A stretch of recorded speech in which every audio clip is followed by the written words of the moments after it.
Hi, ಎಲ್ರಿಗೂ ನಮಸ್ಕಾರ. ನಾನು ನಿಮ್ಮ ಅಶ್ವಿನಿ ಜೈನ್.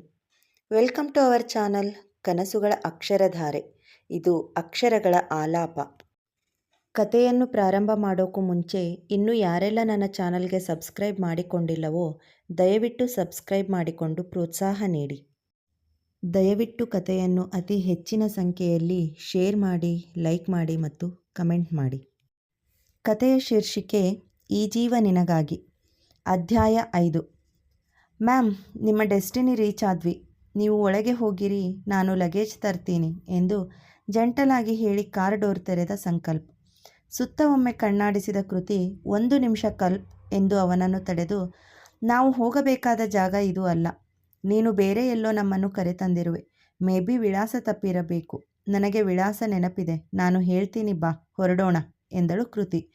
ಅವಳ ಗೊಂದಲಕ್ಕೆ ಕಾರಣ ತಿಳಿದವನು ಒಳಗೊಳಗೆ ನಗುತ್ತಾ, ಇಲ್ಲ ಮ್ಯಾಮ್, ನೀವು ಸರಿಯಾದ ಜಾಗಕ್ಕೆ ಬಂದಿದ್ದೀರಾ ಎಂದು ಅವಳನ್ನು ಕನ್ವಿನ್ಸ್ ಮಾಡೋಕೆ ಟ್ರೈ ಮಾಡಿದ.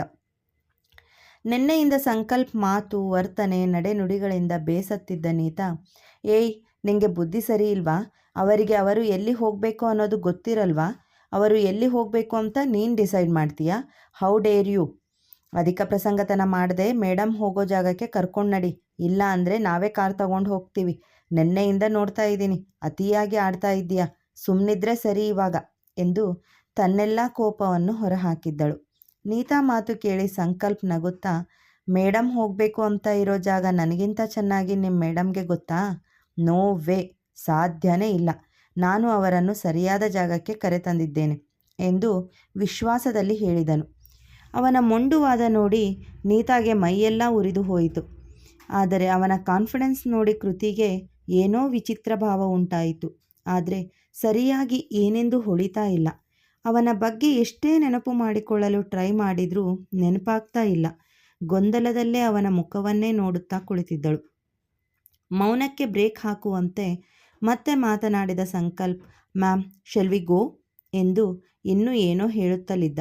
ಅವನ ಧ್ವನಿಗೆ ವಾಸ್ತವಕ್ಕೆ ಬಂದ ಕೃತಿ ಕ್ಷಣ ಅವನ ಮುಖ ದಿಟ್ಟಿಸಿ ನೋಡಿ ಒಮ್ಮೆ ಜೋರಾಗಿ ಚೋಟು ಎಂದು ಕಿರುಚಿದಳು. ಅವನು ನಗುತ್ತಾ ಹೌದು ಎಂದು ತಲೆ ಆಡಿಸಿದ. ಅವರಿಬ್ಬರ ಸಂತೋಷ ಹೇಳತೀರದು. ಜಾತ್ರೆಯಲ್ಲಿ ಕಳೆದ ಮಗುವಿಗೆ ಎಷ್ಟೋ ಸಮಯದ ನಂತರ ತಾಯಿ ಸಿಕ್ಕ ಭಾವ.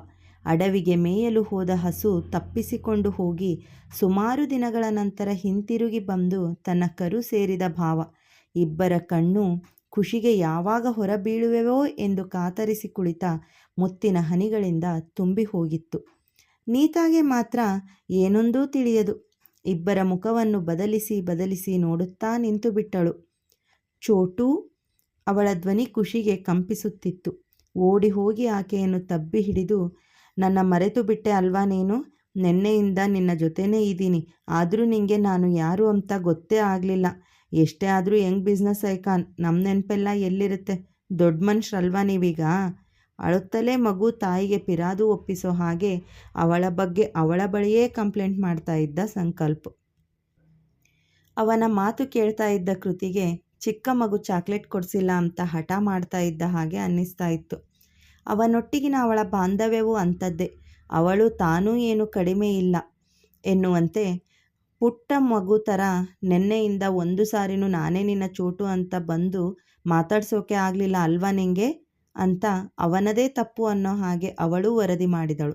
ಇವರ ಸಂಭಾಷಣೆ ಕೇಳಿ ಈ ವ್ಯಕ್ತಿ ಕೃತಿಗೆ ತುಂಬ ಆತ್ಮೀಯ ಅಂತ ಮಾತ್ರ ಗೊತ್ತಾದ ನೀತಾಗೆ ಅವನಿಂದ ಕೃತಿಯ ಮತ್ತೊಂದು ವ್ಯಕ್ತಿತ್ವದ ಪರಿಚಯ ಆಗುವುದು ಎಂದು ಅವಳಿಗಾದರೂ ಈ ಕ್ಷಣದಲ್ಲಿ ಹೇಗೆ ತಿಳಿಯಬೇಕು? ಚೋಟು ಯಾರು, ಅವನಿಗೂ ಕೃತಿಗೂ ಏನು ಸಂಬಂಧ ಎಂಬುದನ್ನು ಮುಂದಿನ ಸಂಚಿಕೆಗಳಲ್ಲಿ ತಿಳಿಯುತ್ತೀರಿ. ಅದು ಅಮ್ಮನ ಮಡಿಲು ಸೇವಾಶ್ರಮ. ತಂದೆ ತಾಯಿ ಇಲ್ಲದ ಅನೇಕ ಮಕ್ಕಳ ಪಾಲಿನ ತಾಯಿಯ ಮಡಿಲು. ಅಲ್ಲಿ ಯಾವುದೇ ಭೇದ ಭಾವ ಇಲ್ಲ, ಬಡವ ಬಲ್ಲಿದ ಎಂಬುದೂ ಇಲ್ಲ, ವರ್ಣಭೇದವಿಲ್ಲ, ಜಾತಿ ಭೇದವಿಲ್ಲ. ನಾವೆಲ್ಲ ಒಂದೇ, ನಾವೆಲ್ಲ ಅಮ್ಮನ ಮಡಿಲಿನ ಮಕ್ಕಳು ಎಂಬ ಭಾವ. ಇಲ್ಲಿಯ ವಿದ್ಯಾರ್ಥಿಗಳಿಗೆ ವಿದ್ಯಾಭ್ಯಾಸದ ಜೊತೆಗೆ ಬದುಕಿನ ಮೌಲ್ಯಗಳ ಶಿಕ್ಷಣವನ್ನು ಕೊಡಲಾಗುತ್ತದೆ. ವಿದ್ಯಾಭ್ಯಾಸದ ನಂತರ ಕೆಲಸ ಹುಡುಕಿ ಆಶ್ರಮದಿಂದ ಹೊರ ಹೋಗುತ್ತಾರೆ.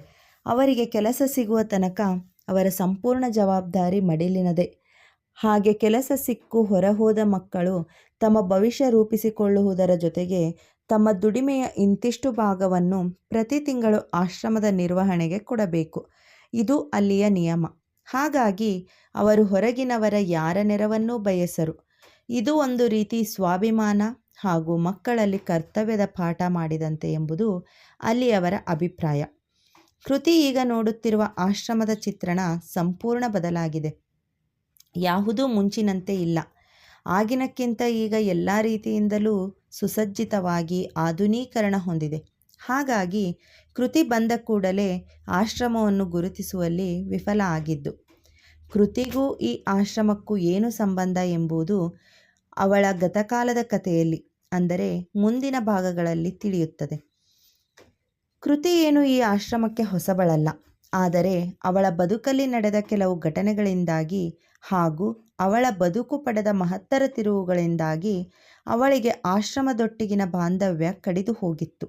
ಹಲವು ವರ್ಷಗಳ ನಂತರ ಬೆಂಗಳೂರಿಗೆ ಬಂದ ಕೃತಿ ಆಶ್ರಮವನ್ನು ನೋಡಿ ಬರುವ ಉದ್ದೇಶದಿಂದ ಇಲ್ಲಿಗೆ ಬಂದಿದ್ದಳು. ಕೃತಿ ಆ ಆಶ್ರಮ ನೋಡಿ ಸುಮಾರು 8 ವರ್ಷಗಳೇ ಕಳೆದು ಹೋಗಿದ್ದವು. ಅಲ್ಲಿಯೂ ಸಾಕಷ್ಟು ಬದಲಾವಣೆಗಳು ಆಗಿದ್ದವು.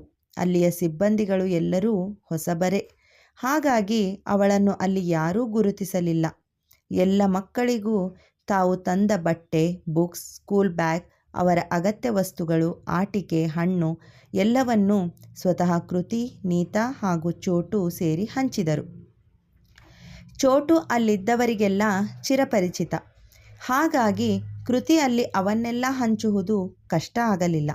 ಎಲ್ಲ ಮಕ್ಕಳು ಎಲ್ಲವನ್ನು ತುಂಬ ಖುಷಿಯಿಂದ ಪಡೆದು ಆನಂದಿಸಿ ನಲಿಯುವಾಗ ಅಲ್ಲೇ ದೂರದಲ್ಲಿ ಯಾರೊಟ್ಟಿಗೂ ಬೆರೆಯದೆ ಪ್ರತ್ಯೇಕವಾಗಿ ಕೂತು ಇವರು ತಂದ ಯಾವೊಂದು ವಸ್ತುವನ್ನೂ ಪಡೆಯದೆ ಸುಮ್ಮನೆ ಮೌನ ಹಕ್ಕಿಯಂತೆ ಕುಳಿತಿದ್ದ 4 ವರ್ಷದ ಮುದ್ದಾದ ಮಗು ಕೃತಿಯ ಗಮನ ಸೆಳೆಯಿತು. ಆ ಮುಗ್ಧ ಮುಖದಲ್ಲಿ ವಯಸ್ಸಿಗೂ ಮೀರಿದ ನೋವು ಕಂಡಿತು. ತಂದೆ ತಾಯಿ ಇಲ್ಲದ ಮಕ್ಕಳ ಮನಸ್ಸು ತುಂಬ ಸೂಕ್ಷ್ಮ ಎಂದು ಅರಿತ ಕೃತಿ ಆ ಮಗು ಬಳಿ ಬಂದು ಅದನ್ನು ಮಾತನಾಡಿಸಿದಳು. ಹಾಯ್ ಬೇಬಿ ಎಂದು ಮಗು ಜೊತೆ ಮಗುವಾಗಿ ಮಾತಿಗಿಡಿದಳು. ಆದರೆ ಅತ್ತ ಕಡೆಯಿಂದ ಉತ್ತರ ಮಾತ್ರ ಶೂನ್ಯ. ಕೈ ಬಿಡದ ಪ್ರಯತ್ನ ಇವಳದು. ಯಾಕೆ ನಮ್ಮ ಪುಟಾಣಿ ಮಾತಾಡ್ತಾ ಇಲ್ಲ? ಕಂದಮ್ಮನಿಗೆ ನನ್ನ ಮೇಲೆ ಕೋಪನಾ ಎಂದು ಮುಗ್ಧತೆಯಿಂದ ಪ್ರಶ್ನಿಸಿದಳು. ಆಗಲೂ ಆ ಮಗುವಿನಲ್ಲಿ ತೀರದ ಮೌನ. ಮರಳಿ ಯತ್ನವ ಮಾಡು ಎಂಬಂತೆ ಕೃತಿ ಕೂಡ ಸುಮ್ಮನಾಗದೆ, ಸರಿ ನೀನು ನನ್ನ ಜೊತೆ ಆಟ ಆಡ್ತೀಯಾ ಎಂದು ಪ್ರಶ್ನಿಸಿದಳು. ಆಟ ಅಂತ ಹೇಳಿದ ಕೂಡಲೇ ಮಗು ಕತ್ತೆತ್ತಿ ಆಸೆ ಕಣ್ಣುಗಳಿಂದ ಕೃತಿಯ ಮುಖ ನೋಡಿತು. ಮಗುವಿನ ಮುಖದಲ್ಲಾದ ಸಣ್ಣ ಸಣ್ಣ ಬದಲಾವಣೆಯನ್ನು ಗಮನಿಸಿದವಳು ಇದೇ ಸರಿಯಾದ ಸಮಯ ಎಂದು ಅರಿತು, ನಾವಿಬ್ಬರು ಇನ್ಮೇಲೆ ಫ್ರೆಂಡ್ಸ್ ಓಕೆ ಎಂದು ಕೇಳಿದಳು. ಈಗ ಮಗುವಿನ ಮುಖದಲ್ಲಿ ಸಣ್ಣ ನಗು ಮೂಡಿತು. ಕೃತಿಗೆ ಮಗು ಒಂಟಿತನ ಅನುಭವಿಸುತ್ತಿದೆ ಎಂಬ ಮಗುವಿನ ಪರಿಸ್ಥಿತಿ ಅರ್ಥ ಆಗಿತ್ತು. ನಮ್ಮ ಪುಟಾಣಿ ಹೆಸರೇನು? ನನಗೆ ನನ್ನ ಹೊಸ ಫ್ರೆಂಡ್ ಹೆಸರೇ ಗೊತ್ತಿಲ್ಲ ಎಂದು ತಲೆ ಮೇಲೆ ಕೈ ಹೊತ್ತು ಕೂತಳು. ಅವಳ ಅವಸ್ಥೆ ನೋಡಿ ಪುಟ್ಟ ಮಗು ಕೇಕೆ ಹಾಕಿ ನಕ್ಕಿತು. ನನ್ನ ಹೆಸರು ಸಮ್ಮತ, ಪಪ್ಪ ನನ್ನ ಸಮ್ಮು ಅಂತ ಕರೀತಾರೆ ಎಂದು ತನ್ನ ಬಾಲ ಭಾಷೆಯಲ್ಲಿ ಮುದ್ದಾಗಿ ಹೇಳಿತು. ಕೃತಿ ಸ್ವಲ್ಪ ಹೊತ್ತು ಮಗುವಿನ ಜೊತೆ ಮಗುವಾಗಿ ಎಲ್ಲ ಮಕ್ಕಳನ್ನು ಸೇರಿಸಿಕೊಂಡು ಸುಮಾರು ಹೊತ್ತು ಆಟ ಆಡಿದಳು. ಮಧ್ಯಾಹ್ನ ಚಿಕ್ಕ ಮಕ್ಕಳಿಗೆ ತಾನೇ ಕೈತುತ್ತು ಕೊಟ್ಟಳು. ಮಕ್ಕಳ ಜೊತೆ ತಾನೂ ಒಂದು ಮಗುವೇ ಆಗಿ ಹೋಗಿದ್ದಳು. ನೀತಾಗೆ ಕೃತಿಯ ಈ ವ್ಯಕ್ತಿತ್ವದ ಪರಿಚಯ ತೀರಾ ಹೊಸದು. ಅವಳಲ್ಲೂ ಇಂತಹ ಮಗು ಮನಸ್ಸು ಇದೆ ಎಂದು ಅರಿವಿದ್ದರೂ ಅವಳು ಹೀಗೂ ಇರಬಲ್ಲಳು ಎಂಬುದು ನೀತಾಗೆ ಹೊಸ ವಿಷಯವೇ. ಆದರೆ ಅವಳ ಮನದ ಮಗು ಮನಸ್ಸು ಸತ್ತಿರುವುದು ಇದೇ ಸ್ಥಳದಲ್ಲೇ. ಈಗ ನಗುತ್ತಿರುವವಳ ನಗುವನ್ನು ಕಿತ್ತುಕೊಂಡಿದ್ದು ಇದೇ ಆಶ್ರಮಕ್ಕೆ ಸೇರಿದವರು. ಅದರಿಂದಾಗಿ ಇಂದು ಅವಳು ಮನದಲ್ಲೇ ನೋವು ಅನುಭವಿಸುತ್ತಿರುವುದು ಎಂದು ಅವಳ ಸುತ್ತಲಿನವರಿಗೆ ಯಾರಿಗೂ ತಿಳಿಯದು. ಸ್ವತಃ ಕೃತಿಗೂ ಸಹ ಅದರ ಸುಳಿವೂ ಇಲ್ಲ. ಕೃತಿ ಜೊತೆ ಹೊಂದಿಕೊಂಡು ಆಡಿದ ಮಗು ಸಮ್ಮು ಅವಳು ಹೊರಡಲು ರೆಡಿಯಾದಾಗ ತುಸು ಹೆಚ್ಚೇ ಮಂಕಾದಳು. ಅದನ್ನು ಗಮನಿಸಿದ ಕೃತಿ ಆಶ್ರಮದ ಮೇಲ್ವಿಚಾರಕರಲ್ಲಿ ಆ ಮಗುವನ್ನು 1-2 ದಿನಗಳ ಮಟ್ಟಿಗೆ ತನ್ನೊಂದಿಗೆ ಕರೆದುಕೊಂಡು ಹೋಗಲು ಅನುಮತಿ ಕೇಳಿದಳು. ಆಗ ಅಲ್ಲಿಯ ಮೇಲ್ವಿಚಾರಕಿ ಅನಸೂಯಮ್ಮ, ಕ್ಷಮಿಸಿಮ, ಆ ಮಗು ನಮ್ಮ ಆಶ್ರಮದ ಮಗು ಅಲ್ಲ. 4 ವರ್ಷದ ಹಿಂದೆ ಒಬ್ಬ ವ್ಯಕ್ತಿ ಈ ಆಶ್ರಮವನ್ನು ದತ್ತು ತೆಗೆದುಕೊಂಡು ಇದನ್ನು ನೋಡಿಕೊಳ್ಳುತ್ತಿದ್ದರು. ಅವರು ಅವರ ಸಂಸಾರ ಹಲವು ವರ್ಷಗಳಿಂದ ವಿದೇಶದಲ್ಲಿ ನೆಲೆ ನಿಂತಿದ್ದರು. ವರ್ಷಕ್ಕೊಮ್ಮೆ ಬಂದು ಇಲ್ಲಿಯ ಆಗುಹೋಗುಗಳನ್ನು ವಿಚಾರಿಸಿ ಹೋಗುತ್ತಿದ್ದರು.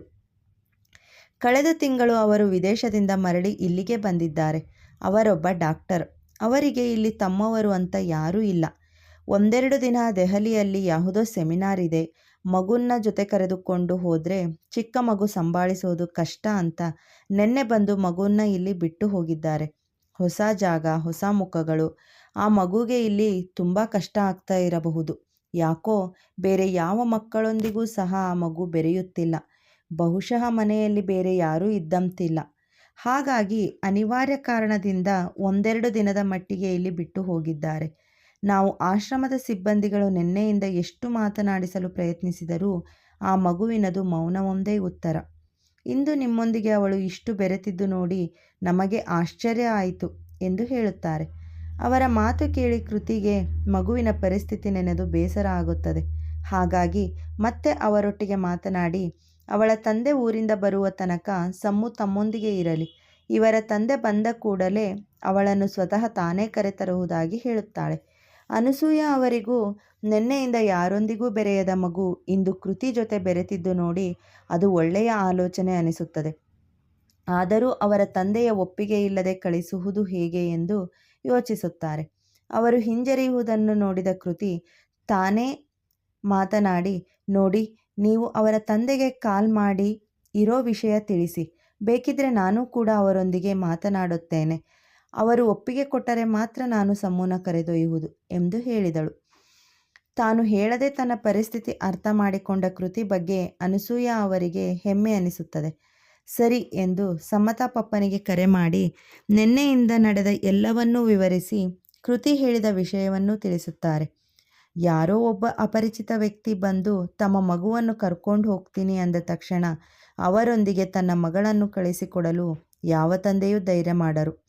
ಆದರೂ ಮಗಳ ಮೌನ, ಕೃತಿಯೊಂದಿಗೆ ಅವಳ ಬಾಂಧವ್ಯ, ಅನಸೂಯ ಅವರ ಬಾಯಿಯಿಂದ ಕೇಳಿದ ಸಮ್ಮು ತಂದೆ ಮಗಳಿಗಾಗಿ ಒಂದು ರಿಸ್ಕ್ ತೆಗೆದುಕೊಳ್ಳೋಕೆ ರೆಡಿಯಾದರು. ಕೃತಿಯೊಂದಿಗೆ ಮಾತನಾಡಿ ಮಗಳ ಅಭಿಪ್ರಾಯ ಕೇಳಿ ಮಗಳ ಸಂತೋಷಕ್ಕಾಗಿ ಸಮ್ಮತಿಸಿ ಕೃತಿಯೊಂದಿಗೆ ಕಳಿಸಿಕೊಟ್ಟನು. ಇತ್ತ ಸಮ್ಮತಾ ತಂದೆಯೊಟ್ಟಿಗೆ ಮಾತನಾಡಿದ ಕೃತಿ ಮನಸ್ಸು ಅಲ್ಲೋಲ ಕಲ್ಲೋಲವಾಗಿತ್ತು. ಯಾವುದೋ ಯೋಚನೆಯಲ್ಲಿ ಮುಳುಗಿದವಳಿಗೆ ಆ ಧ್ವನಿ ಎಲ್ಲೋ ಹತ್ತಿರದಿಂದ ಕೇಳಿದಂತೆ ಭಾಸವಾಗುತ್ತಿತ್ತು. ಅವರು ನನಗೆ ತುಂಬ ಆತ್ಮೀಯರು. ಅವರೊಟ್ಟಿಗೆ ನಾನು ಸಾಕಷ್ಟು ಮಾತನಾಡಿದ್ದೇನೆ ಅಂತ ಅನ್ನಿಸ್ತಾ ಇದೆ. ಯಾರಿರಬಹುದು ಅವರು?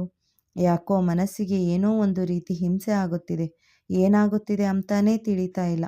ನನಗೆ ಏನಾಗ್ತಿದೆ ಅಂತ ಚಿಂತೆಯಲ್ಲೇ ಮುಳುಗಿದ ಕೃತಿಯನ್ನು ವಾಸ್ತವಕ್ಕೆ ತಂದದ್ದು ಪುಟಾಣಿ ಸಮ್ಮತ. ಅತ್ತ ಕೃತಿಯೊಂದಿಗೆ ಮಾತನಾಡಿದ ವ್ಯಕ್ತಿಯ ಪರಿಸ್ಥಿತಿಯೂ ಇದೇ ಆಗಿತ್ತು.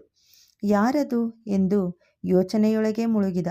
ಯಾರೊಂದಿಗೂ ಬೆರೆಯದ ತನ್ನ ಮಗಳು ಕೃತಿಯೊಂದಿಗೆ ಬೆರೆತಾಗಲೇ ಅವನು ಕೃತಿಯ ಬಾಂಧವ್ಯದ ಬಗ್ಗೆ ತಿಳಿಯಬಹುದಿತ್ತು. ಆದರೆ ವಿಧಿಯಾಟದ ಮುಂದೆ ಮಾನವನ ಲೆಕ್ಕಾಚಾರ ಎಷ್ಟರದ್ದು? ಆಶ್ರಮಕ್ಕೆ ಬರುವವರೆಗೂ ಒಂದು ಮನಸ್ಥಿತಿಯಲ್ಲಿ ಬಂದ ಕೃತಿ ಆಶ್ರಮದ ಹೊರಗೆ ತನ್ನ ಆತ್ಮೀಯ ಚೋಟುವನ್ನು ಸುಮಾರು ವರ್ಷದ ನಂತರ ನೋಡಿ ಖುಷಿಪಟ್ಟವಳು ಹಳೆ ದಿನಗಳ ನೆನಪು ಒಂದು ಕ್ಷಣ ಕಣ್ಣ ಮುಂದೆ ಹಾದು ಹೋದರೂ ಸಾಂತ್ವನ್ಗೆ ತಾನು ಕೊಟ್ಟ ಮಾತು ನೆನೆದು ಹಳೆ ದಿನಗಳ ನೆನಪಿನ ಪೆಟ್ಟಿಗೆಗೆ ಬಲವಂತದ ಬೀಗ ಜಡೆದು ಮಕ್ಕಳೊಂದಿಗೆ ಮಗುವಾಗಿ ಸಂಜೆಯ ತನಕ ಅವರೊಟ್ಟಿಗೆ ಸಮಯ ಕಳೆದು ಅಲ್ಲಿಂದ ಹೊರಡೋ ಮುಂಚೆ ಸಮ್ಮತಾಳನ್ನು ಅವರ ತಂದೆಯ ಒಪ್ಪಿಗೆ ಪಡೆದು ತನ್ನೊಂದಿಗೆ ಕರೆದುಕೊಂಡು ಹೊರಟಳು. ಯಾವ ದಿನಗಳನ್ನು ನೆನೆದು ನೋವು ಅನುಭವಿಸಿ ಸಾಂತ್ವನ್ಗೆ ಬೇಸರ ಮಾಡಬಾರದು ಎಂದು ತನ್ನ ನೆನಪಿನ ಜೋಳಿಗೆಯನ್ನು ಕ್ಷಣಕಾಲ ಮುಚ್ಚಿಟ್ಟ ಕೃತಿಗೆ ಸಮ್ಮತಳ ಆಗಮನದಿಂದ ಮರೆತ ತನ್ನ ಗತಕಾಲ ಮತ್ತೆ ತನ್ನ ಕಣ್ಣ ಮುಂದೆ ಬರುತ್ತದೆ ಎಂದಾಗಲಿ ಇದರಿಂದ ನಿಂತ ನೀರಂತಿರುವ ಅವಳ ಬದುಕು ಕದಡುವುದೆಂದು ಅವಳ ನೆಮ್ಮದಿಯ ಬದುಕಿನ ಬೇರು ಅಲುಗಾಡುವುದು ಎಂದು ಹೇಗೆ ತಾನೇ ತಿಳಿಯಲು ಸಾಧ್ಯ? ಮರೆಯಬೇಕೆಂದಿದ್ದ ತನ್ನ ಗತದ ಒಂದು ಅಂಶವನ್ನೇ ತನ್ನೊಟ್ಟಿಗೆ ಕರೆದುಕೊಂಡು ಹೋಗುತ್ತಿರುವಳು ಎಂಬುದು ಅವಳ ಅರಿವಿಗೆ ಬಾರದು. ಎಲ್ಲವೂ ಇಲ್ಲಿ ವಿಧಿಲಿಖಿತ. ಯಾವ ಸಮಯದಲ್ಲಿ ಏನು ಆಗಬೇಕು ಅಂತ ಆ ದೈವ ನಿರ್ಣಯ ಇರುವುದೋ ಹಾಗೇ ಆಗುವುದು. ಅವನ ಅಪ್ಪಣೆ ಇಲ್ಲದೆ ಒಂದು ಸಣ್ಣ ಹುಲ್ಲುಕಡ್ಡಿಯೂ ಅಲುಗಾಡದು. ಈ ಕಲ್ಪ್ ಯಾರು? ಚೋಟು ಯಾರು? ಕೃತಿಗೂ ಕಲ್ಪ್ಗೂ ಏನು ಸಂಬಂಧ? ಕೃತಿಯ ಬದುಕಿನಲ್ಲಿ ಸಮ್ಮತ ಪಾತ್ರವೇನು? ಅವಳ ಆಗಮನದಿಂದ ಕೃತಿ ಬದುಕಲ್ಲಿ ಬೀಸುವುದು ಬಿರುಗಾಳಿಯೋ ತಂಗಾಳಿಯೋ? ಸಮ್ಮತ ತಂದೆ ಯಾರು? ಕತೆ ಮುಂದುವರಿಯುವುದು. ಓದಿ ಕಮೆಂಟ್ ಹಾಗೂ ರೇಟಿಂಗ್ ನೀಡಲು ಮರೆಯದಿರಿ. ನಿಮ್ಮ ಅನಿಸಿಕೆ, ಅಭಿಪ್ರಾಯ ಹಾಗೂ ಪ್ರೋತ್ಸಾಹ ನಮಗೆ ಮುಂದಿನ ಕತೆ ಬರೆಯಲು ಸ್ಫೂರ್ತಿ. ಧನ್ಯವಾದಗಳು. ಕತೆಯ ಮುಂದಿನ ಭಾಗಕ್ಕಾಗಿ ಕಾಯ್ತಾ ಇರಿ. ಈ ಅಧ್ಯಾಯ ಇಷ್ಟ ಆಯಿತು ಅಂದರೆ ದಯವಿಟ್ಟು ಲೈಕ್ ಮತ್ತು ಕಮೆಂಟ್ ಮೂಲಕ ಪ್ರೋತ್ಸಾಹಿಸಿ. ಅಲ್ಲಿಯವರೆಗೂ ನನ್ನ ಇತರೆ ಕತೆಗಳನ್ನು ಕೇಳಿ ನಿಮ್ಮ ಅಭಿಪ್ರಾಯ ಹಂಚಿಕೊಳ್ಳಿ. ಕತೆ ಇಷ್ಟ ಆಗಿದ್ದರೆ ನಿಮ್ಮ ಸ್ನೇಹಿತರಿಗೆ ಶೇರ್ ಮಾಡಲು ಮರೆಯಬೇಡಿ. ಕೇಳ್ತಾ ಇರಿ ಕನಸುಗಳ ಅಕ್ಷರಧಾರೆ ಯೂಟ್ಯೂಬ್ ಚಾನಲ್. ಇದು ಕತೆಗಳ ಲೋಕ. ಧನ್ಯವಾದಗಳು.